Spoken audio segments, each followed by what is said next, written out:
On this Wednesday night, chalk up another one for the federal Liberals. Why an NDP MP decided to defect. What this means for the Liberal government edging closer to a majority. Crude decision, the historic move to try to offset soaring oil prices, and Canada's potential role in the remedy. Mounting evidence the U.S. was behind this strike on an Iranian elementary school. What may have led to the deadly mistake. Plus, how this man risked his life condemning the Iranian regime. Our people are suffering. Why he felt he had no other choice, and how he fled to safety.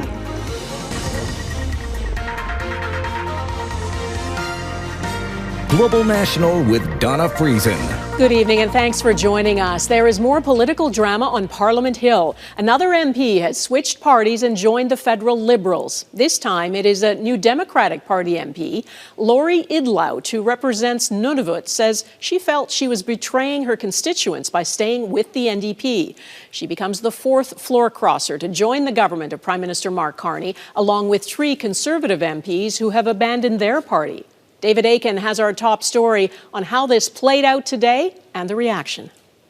Good morning, everyone. Well, I'm very honored to welcome Lori Idlout to our caucus. Elected twice as a New Democrat, Lori Idlout is now a Liberal. One of Canada's greatest constituency MPs. She says she'd been thinking about switching for months. Like with any complicated issue, it wasn't just one thing that happened. There are a variety of many things that have allowed me to really rebut from this, and I'm very thankful to be so warmly welcomed. Honourable member for Nunavut. Her new caucus colleagues welcomed her to their side of the House during question period. I am proud to join a team that will take the larger picture of meeting the current political environment. Idlout is an Inuk woman who had been sitting across from a Carney government, which, Idlout noted, is being led by a prime minister born in the Northwest Territories, a government that has provided funding for a first-ever Inuit language university. And Carney has an unprecedented 4 members of his ministry who represent Arctic constituents, 3 of whom are Indigenous MPs, including Northern Manitoba's Rebecca Chartrand. Our government is strong and that she sees that, and there's huge opportunity in the North right now, particularly for Inuit Nunavut. NDP leader Don Davies says all MPs who switch parties should first get a renewed mandate from voters. I'm becoming increasingly concerned by the way that Mr. Carney is trying to stitch together a majority government in this country. The Liberals do not have a majority yet, but they are close. With Idlout, they now have 170 seats, too short of a majority, Donna. And David, they could be even closer after the 3 by-elections on April 13th. Walk us through the impact those elections could have. Well, this will certainly be the most consequential set of by-elections I've ever covered, 25 years on the Hill. Now, 2 of those by-elections, they are in safe Liberal ridings in Toronto. Win those, and that's the majority. They will move from 170 seats that they have right now to 172 seats. But one of those seats is held by the Speaker, and the Speaker only votes in the case of a tie. So that makes the 3rd by-election, the one in the Montreal area riding of Terrebonne, even more critical. It is a toss-up right now between the Liberals and the Bloc Québécois. Now, the by-election vote is on Monday, April 13th, Monday. And the weekend before, thousands of Liberals, including the Prime Minister, will be in Montreal for their biannual party convention. That is going to be a huge volunteer pool, a huge source of energy for the Liberal candidate in Terrebonne. And you know, in a tight race, that just might put the Liberals over the top and give Carney that working majority of 173 seats. Donna. Okay, David Akin in Ottawa, thank you. After 12 days of intense attacks on Iran, the U.S. president says he is not finished yet. And though Donald Trump claims Iran's Navy, Air Force, anti-aircraft systems and leadership have all been wiped out, Iran continues to launch missiles and drones at Israel and neighboring Gulf states. At the same time, 3 commercial ships were attacked in the Persian Gulf. There is so much concern about disrupted oil supplies that the International Energy Agency, representing dozens of of countries, including Canada, has agreed to release 400 million barrels of oil from stockpiles. President Trump says not to worry. Prices are coming down very substantially. Oil will be coming down. That's just a matter of war that happens. But oil prices did not decline today. Redmond Shannon begins our coverage of the conflict tonight. A Thailand-flagged cargo ship heading from Dubai to India on fire after being hit by Iranian missiles or drones in the Strait of Hormuz.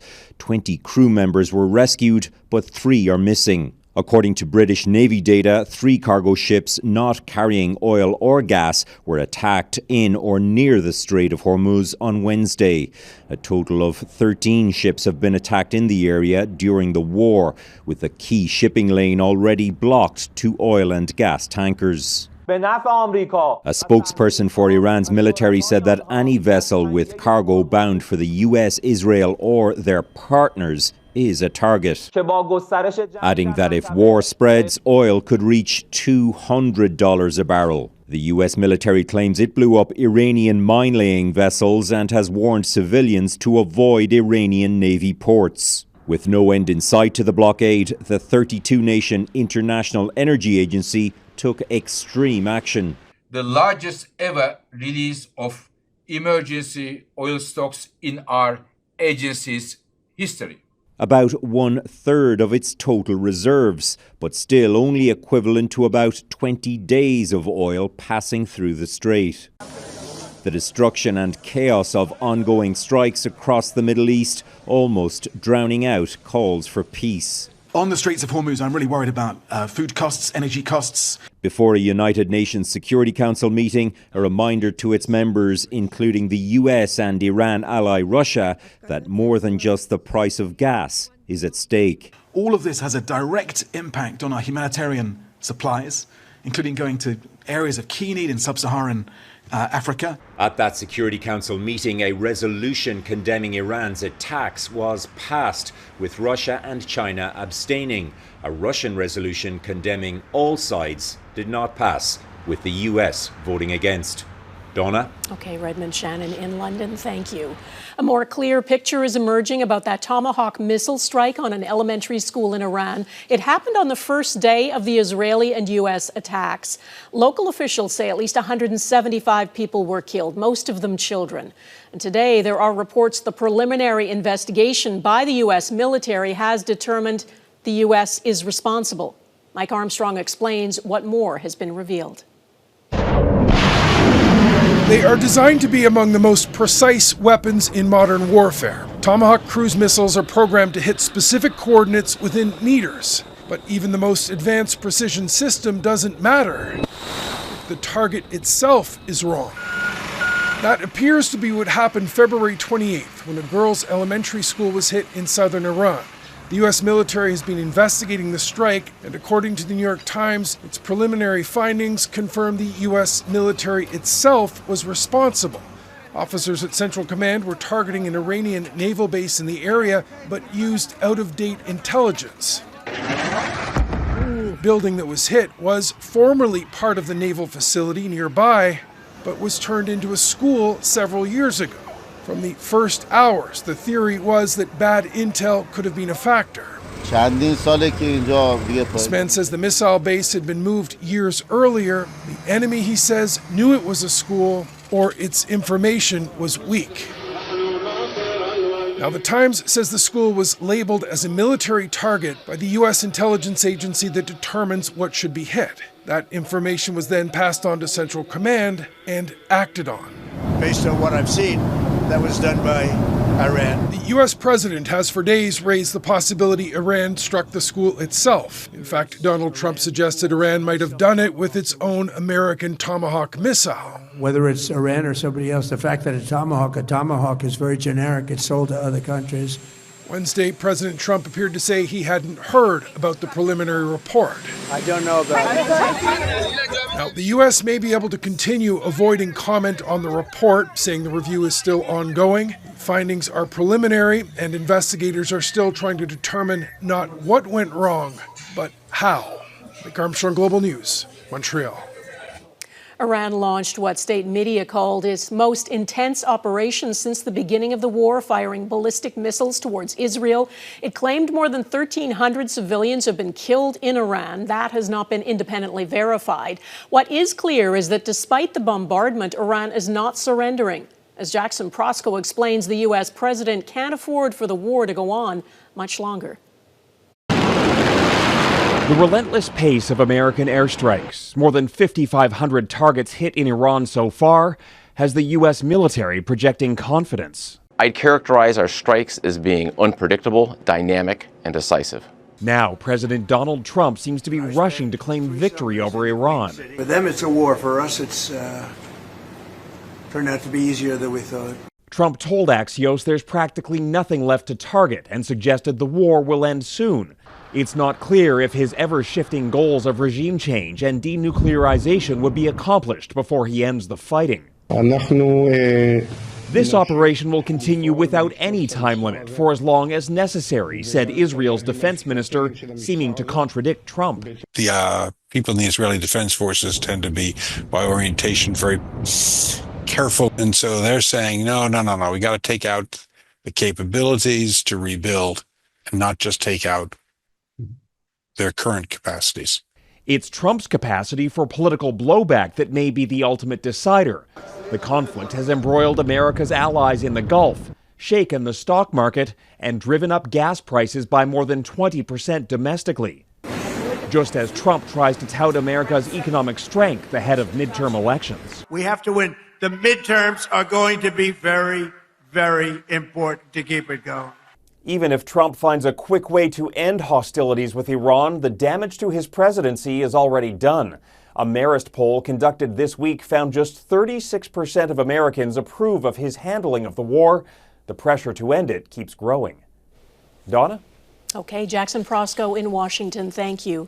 Ukraine's president has sent interceptor drones and experts who know how to use them to the Middle East. Volodymyr Zelensky says he's had 11 requests from Gulf states, plus European countries and the U.S.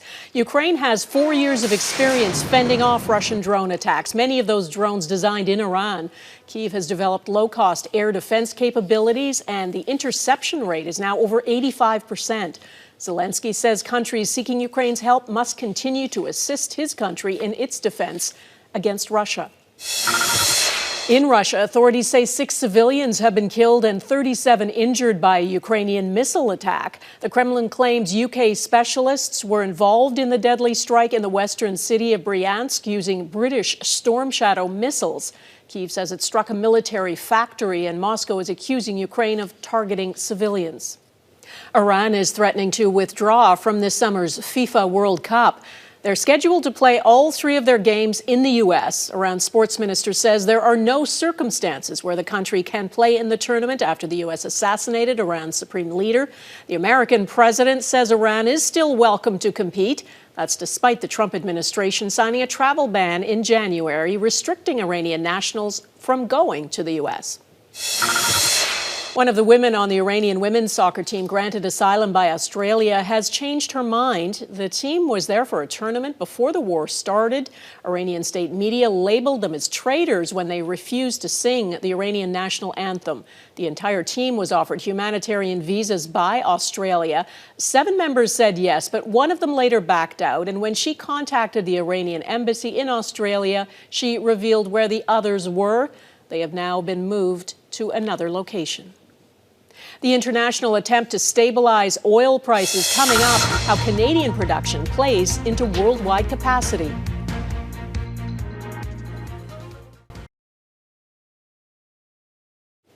The effort by the International Energy Agency to try to stabilize world oil prices is unprecedented. Never before has so much oil been released from the strategic reserve. But it didn't drive down prices, at least not today.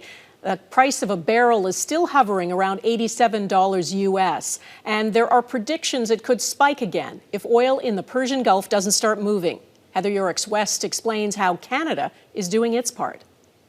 Held in storage in case of emergency by member countries around the world, 400 million of the 1.8 billion barrels of oil stockpiled will soon be released into the global supply. This is a major action aiming to alleviate the immediate impacts of the disruption in markets. The market volatility that we've seen, the dramatic price increase in just a matter of days, from $65 a barrel to almost doubling to 120, now back down a little bit, was based around the idea of a physical shortage of oil. With the Strait of Hormuz effectively closed to export tankers, 15 to 20 million barrels a day of Persian Gulf oil has been blocked. The way Canada can contribute is being a good supporter of this release.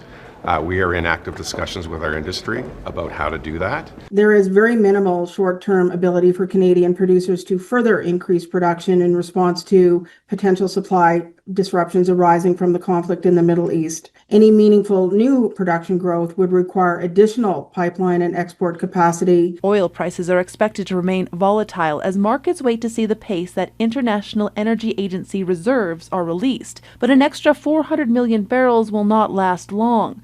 Analysts don't expect it to be enough supply to keep prices down if the war drags on. I've seen more people talk about $150 to $200 happening in the not too distant future. These are analysts who are looking at it and saying 15 million barrels a day of production is missing, and that's a huge problem.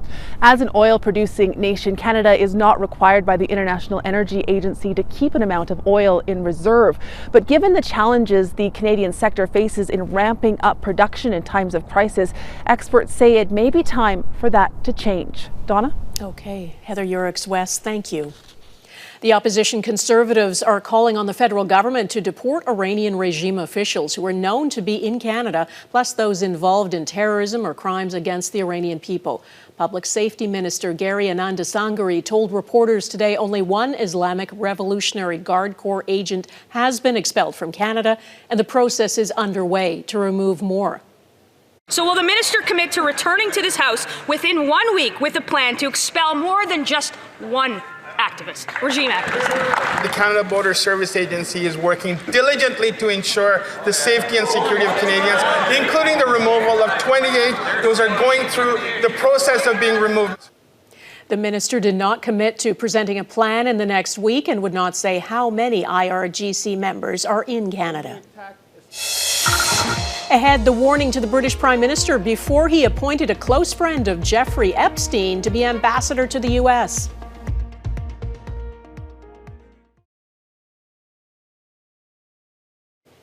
Newly released documents show UK Prime Minister Keir Starmer had been warned about Peter Mandelson before appointing him as ambassador to the U.S. Mandelson had close ties to convicted sex offender Jeffrey Epstein. The government published the first batch of documents detailing Mandelson's vetting process before he was confirmed as ambassador. They reveal concerns from government officials about what they call reputational risks of appointing Mandelson, and that his relationship with Epstein continued after Epstein's 2008 conviction. Last month, Mandelson was arrested and later released as police investigate allegations he leaked sensitive government information to Epstein. Leaders from Treaty 6 nations are in London today for a private audience with the King. The delegation includes 7 representatives for First Nations in Alberta and Saskatchewan.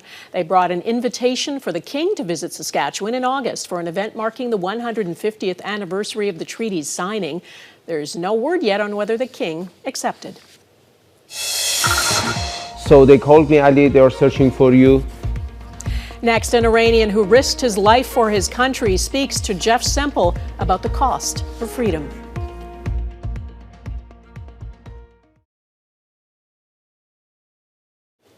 When the U.S. and Israel attacked Iran last month, President Donald Trump urged Iranians to take over their government, saying the hour of your freedom is at hand. Iranians have risen up against the murderous regime before, with devastating consequences. Last year's protests were met with a brutal crackdown and thousands of people were killed. Jeff Semple spoke to one man who narrowly escaped about how he sees the future now. Iran's anti-government protests began in December and spread rapidly, tens of thousands taking to the streets. But it wasn't until U.S. President Donald Trump posted in early January telling protesters the U.S. will come to their rescue that Ali Rezai Majd decided to join them. I was having a hope in my heart that, risk everything, but there is a chance for victory. The 29-year-old fitness instructor says he arrived at the site to find peaceful protesters gunned down in the street. There was hundreds of people, and they just used all the bullets and emptied their guns. I lost so many good friends in that dark days. Thousands of civilians were massacred. Mr. Trump, people of America. In anger, Majd recorded and uploaded this video to social media. If you help the people of Iran to win back our freedom, we will never forget it. He says the video was akin to signing his own death warrant. Why did you feel like you had to do it? Because there is so many more important things that being alive for me, as a Lord, as an Iranian. Freedom is so much important than being alive. The video received more than 9 million views almost overnight. Then Iran's Revolutionary Guard arrived at his workplace. My friends called me from the gym. Ali, some people are searching for you. So he packed a bag and ran. Besiar. Over 8 days, he walked hundreds of kilometers, recording videos documenting his journey. Without a passport, he was trapped until he met a group of Iranian Kurds who helped to smuggle him across the border here to Iraq. He's now watching from afar as his home country is bombed. That makes me sad, that is painful, but that is the only choice. This is the price of freedom. Do you believe that your people, the people of Iran, will take advantage of this moment and rise up? I love to say yes, but maybe not. After what happens to them, maybe not. The regime is so entrenched, he says, and Iranians are exhausted and afraid. But if they do take to the streets again, Majd plans to return and join them. Jeff Semple, Global News, Erbil, Iraq. And that is Global National for this Wednesday. I'm Donna Friesen. Tonight's Your Canada is Lafarge Lake in Coquitlam, BC. Thanks for watching. Bye-bye.